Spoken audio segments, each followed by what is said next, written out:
E aí pessoal, tudo bem com vocês? Eu sou o Melk Rodrigues e hoje eu vim falar mais uma vez de A Queda da Casa de Usher. Dessa vez totalmente assistido, porque até então eu tinha feito 2 vídeos aqui apenas fazendo teorias, especulando algumas coisas, falando dos contos que serão adaptados, né, que serão embutidos aqui na série. E agora eu vim trazer uma opinião como um todo. Então antes de continuar, eu vou pedir para você deixar seu like e se inscrever no canal se você ainda não for inscrito. A Casa Usher. Que descanse em paz. Então, galera, chegamos aqui à última série do Mike Flanagan para a Netflix, né? Para quem não sabe, o diretor, ele assinou um contrato de exclusividade de 5 anos com a Amazon Prime Video, e o que ele começou ali em 2017 com o filme Jogo Perigoso, ele está encerrando aqui com a série A Queda da Casa de Usher. A gente sabe que ele estourou no meio cinematográfico e principalmente no campo do terror a partir de A Maldição da Residência Hill em 2018. Mas antes disso ele já tinha feito alguns trabalhos como Rush, A Morte Ouve, ele também tinha feito O Espelho, lá acho que um dos primeiros filmes, se eu não me engano, o primeiro filme dele foi O Espelho. Ele também dirigiu Doutor Sono, que é a sequência de O Iluminado ali em 2019. Então assim, o Mike Flanagan ele tem se tornado uma referência no terror contemporâneo atual. E a gente vê isso através das 5 séries dele, que eu gostei de todas. Acho que a única que eu não gostei muito foi O Clube da Meia-Noite, mas ainda assim ela tem lá as suas qualidades. Mas chegamos aqui em A Queda da Casa de Usher.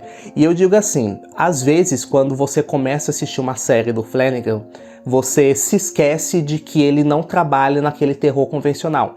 Você já vai assistindo querendo, esperando levar algum susto ou alguma coisa muito macabra ou alguma coisa muito mais frenética, e o Flanagan não trabalha dessa forma. Então assim, para quem muitas pessoas, talvez algumas pessoas não gostam de algumas das obras do Flanagan, justamente porque ele gosta muito de trabalhar nesse conceito do pós-terror, e não apenas o terror sobrenatural, não apenas o jumpscare, não apenas aquela coisa fantasmagórica, aquela atmosfera fantasmagórica. Por isso que a maioria prefere A Maldição da Residência Hill, justamente porque traz todos esses elementos.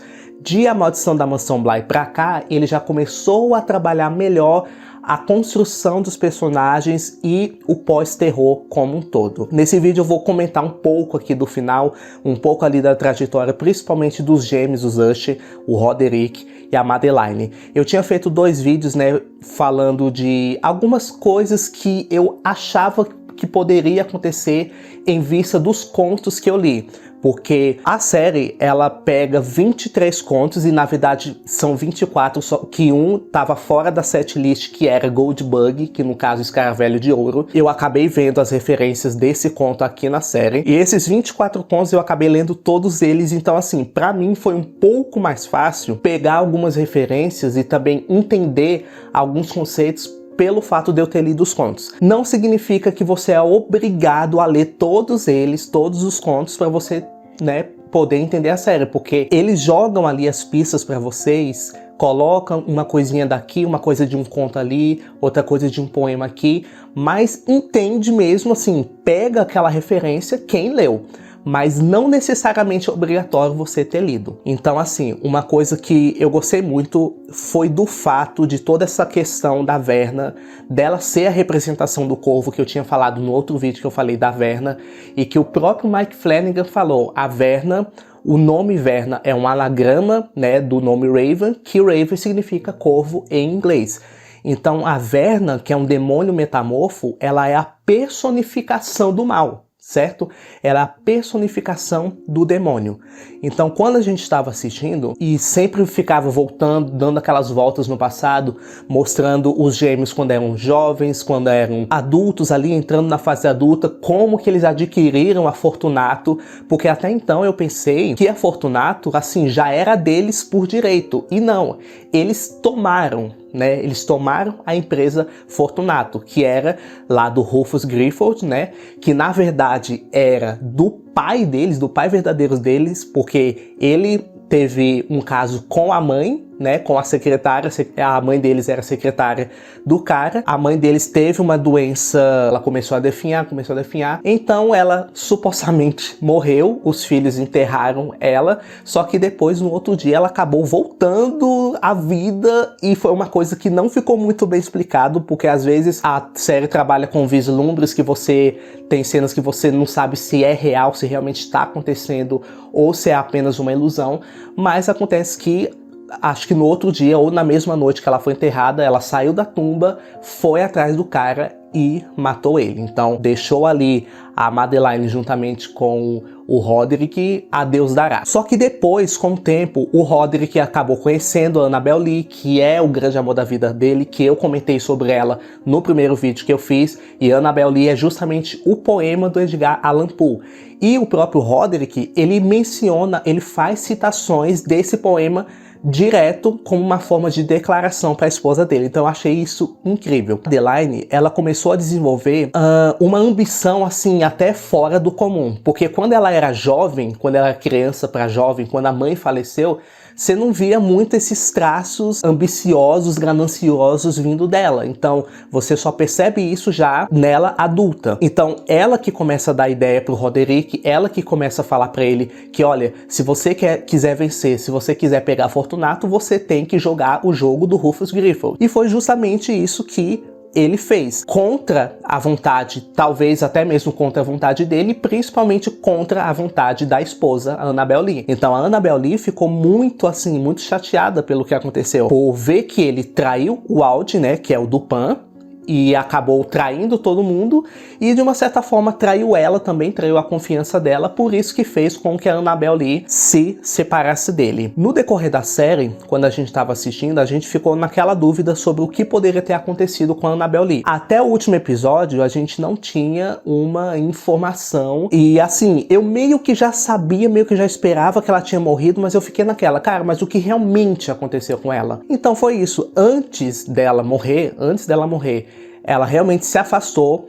Ela, juntamente com o Roderick, tinham tido 2 filhos, que foi o Frederick e a Tamerlane, e ela ficou assim muito desgostosa com ele. Então, meio que depois de um tempo, ele começou a ficar poderoso, ele assumiu a Fortunato, e eu achei muito interessante que durante a série, a gente vê as imagens já do Roderick já velho, né, no porão ali da Fortunato olhando pra parede. Eu ficava, gente, o que tanto esse cara olha ali na parede? Então, no último episódio que a gente descobre que ele, juntamente com a Madeline, eles sequestraram ali o Rufus, né, que é o dono da Fortunato. Ele estava vestido com aquela roupa de coringa, que era uma roupa que direto o Roderick ficava vendo, era uma figura, na verdade, direto que o Roderick ficava vendo, e eles dois emparedaram ele. E essa questão do emparedamento tem no Conto do Gato Preto, apesar de que o Conto do Gato Preto foi adaptado pra falar da morte ali do rapaz, né, do Leo.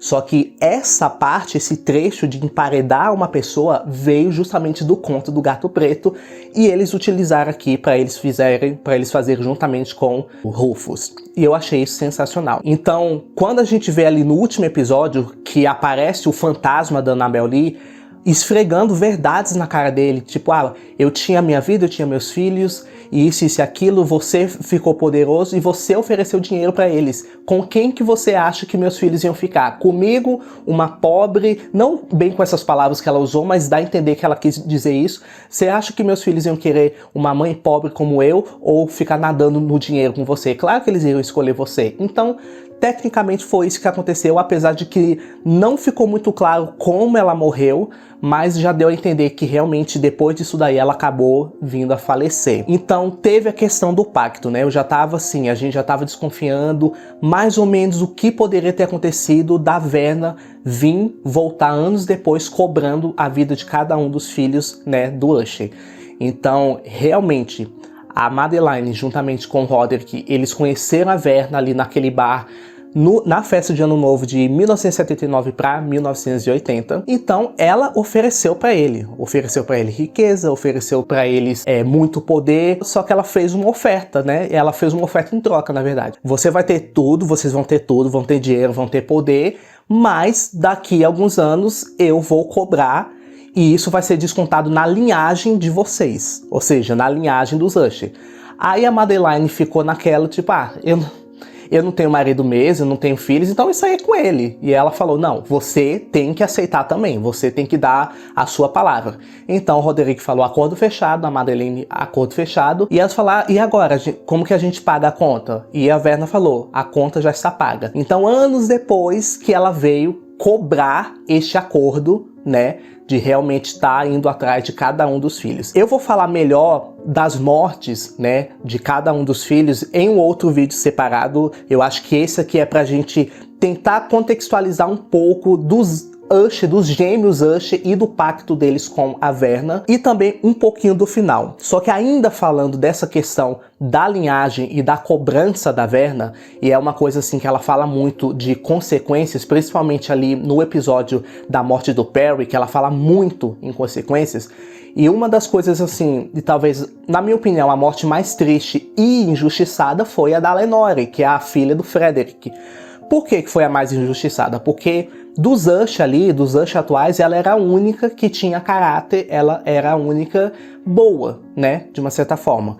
Então, o fato dela ter salvado a mãe dela, porque a mãe dela esteve à beira da morte, já tinha sofrido aqueles abusos do pai e toda aquela coisa. Então, assim, foi muito, muito triste o que aconteceu com ela, porque realmente ela não merecia. Então, quando a Verna veio pra cobrar, né, pra buscar ela, pra ceifar a vida dela, até a Verna ficou assim, olha, eu deveria ter explicado melhor o conceito de linhagem quando eles fizeram o acordo. Então a gente percebeu que até a Verna ficou muito triste, porque ela não queria, meio que não queria que a Lenore fosse uma dessas a ser ceifada, porque ela era a única que tinha caráter.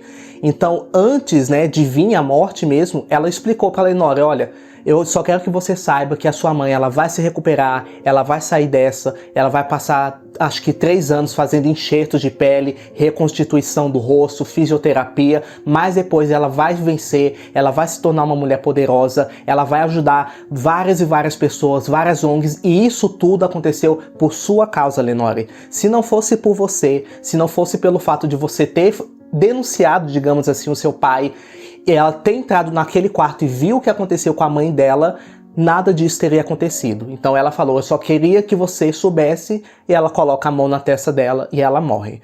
Então assim, pelo menos o que conforta nessa questão é que não foi uma morte sofrida, não foi uma morte dolorosa. Então de todos os filhos, acho que a Lenore, que é a neta, foi a única que não sofreu com a morte. Outras questões ali, outros personagens que tiveram desfechos interessantes, como do próprio Arthur Gordon Pym, que inclusive eu até falei no meu vídeo falando de todos os contos, que a história do Arthur Gordon Pym não vem de um conto, vem de um livro do Edgar Allan Poe, que é justamente a narrativa de Arthur Gordon Pym. E eu tinha até falado que eu acho que eles não iriam pegar muita coisa do contexto ou da história em si do livro, porque ia ser um livro muito difícil para adaptar. Eu achei sensacional que eles conseguiram fazer menções, incluir o que tem nesse livro do Arthur Gordon Pym para o personagem, que ele participou de um transatlântico, que estava num navio, e cara, e no livro é justamente isso, é uma história de navegação e essas coisas, e eles conseguiram, até nisso o Flanagan foi inteligente, conseguiu embutir no texto. Então o Arthur, ele que era o advogado da família, ele também teve a chance de fazer um pacto com a Verna. Só que a Verna meio que acabou humilhando ele, porque, cara, o que você tem? Você não tem esposa, você não tem filhos, você não tem ninguém com quem você se importe. O que você teria a me oferecer? Então, ela fez a proposta para ele recusou e acabou que ele foi descoberto no final, descobriram uns arquivos lá dele, que ele tinha a ver com as questões corruptas ali da Fortunato, e ele acabou sendo preso. Então, quando a gente chegou ali no final, que durante toda a narrativa ficava o Roderick contando ali pro Dupin tudo o que aconteceu com os filhos dele, de como foram as mortes, ficava direto uma zoada ali no porão. E ele perguntava, que barulho é esse? Quem é que tá aí? Ele falava, não, é a Madeleine, ela não tá muito bem e tal. E enquanto isso, em todo episódio, o Roderick ficava recebendo umas mensagens de texto no celular. E o Dupin ficava perguntando quem era. Quem é? Ele fala, não, é minha neta. Então, quando o Dupin descobre que a neta dele tinha morrido naquela mesma noite onde eles estão tendo essa conversa, e ele fica, uai, mas se a sua neta morreu, como que você tá recebendo essas mensagens? Então ele explica, né, do projeto lá, da inteligência artificial, que ela foi meio que usada como uma cobaia para fazer uma inteligência artificial baseado nela, né, baseado no rosto, nas feições e várias coisas ali da Lenore. E uma coisa assim, que eu achei muito bizarra, que essa sim eu não estava esperando, era da questão da Madeline e sobre a ligação dela com os olhos, né? E principalmente a forma que a Verna chamava ela de Cleópatra. Quando a Verna começou a chamar ela de Cleópatra, quando ela ainda era nova, eu não estava entendendo ainda. Eu não entendia o conceito, o porquê que ela estava chamando ela dessa forma. E eu ficava naquela, cara, será se a Madeline, nesse momento presente, ela já morreu? Ou tá acontecendo alguma outra coisa? Então eu fiquei naquela dúvida. Até que então, finalmente, a gente descobriu que foi o próprio Roderick que arrancou os olhos dela e colocou no lugar aqueles olhos lá da Cleópatra. Aquele negócio lá do Antigo Egito e tal. E eu percebi que o Flanagan usou muito essas referências para falar do Antigo Egito. A casa, de fato, começou a cair, começou a desabar. Então, não foi apenas de uma forma hipoteticamente falando, não foi apenas hipoteticamente falando, mas também literalmente. A gente viu a casa caindo na questão de que foram morrendo cada um dos filhos um por um, e no final, que só sobrou os irmãos, aqueles que fizeram o pacto com a Verna, só sobraram eles e a casa em si começou a cair. Então o Dupin conseguiu escapar, ele viu a imagem da Verna, depois ela no seu formato de corvo ali na casa. E foi muito interessante na cena ali no final, quando ele vai visitar os túmulos, né? E tá lá os 9 túmulos, como eu já tinha visto ali no trailer, mas até então eu não sabia quem eram as pessoas. Sabia dos filhos, mas não sabia que a neta e outras pessoas estariam ali no meio. E ele fala que foi muito boa a nossa conversa e tal, agora eu vou voltar para minha casa, pro meu marido e pros meus filhos. E assim, eu achei muito legal porque o Dupin, ele não deixou se corromper, mesmo ele tendo tido várias oportunidades. Então ele foi o único, além da Lenore, mas a Lenore era nova, né? Ele foi o único que durante tantos anos, mesmo vendo todas essa sujeira, todas essas tramóias, ele não se deixou corromper. Então eu achei isso muito legal também. Bom, galera, é mais ou menos isso. Eu acho que esse vídeo foi mais pra gente contextualizar melhor dos Usher, né, da família Usher, mais precisamente falando dos gêmeos e do pacto deles e as consequências de alguns. Eu vou trazer um outro vídeo falando melhor das mortes e também de alguns conceitos e algumas explicações por trás das mortes de cada um dos filhos, beleza? Então é isso, galera, espero que vocês tenham gostado desse vídeo. Não se esqueça de deixar seu like, se inscrever no canal se você ainda não for inscrito, ativar o sininho das notificações, porque assim, sempre que sair um vídeo novo aqui, você vai ser notificado. Beleza? Beijão e até a próxima.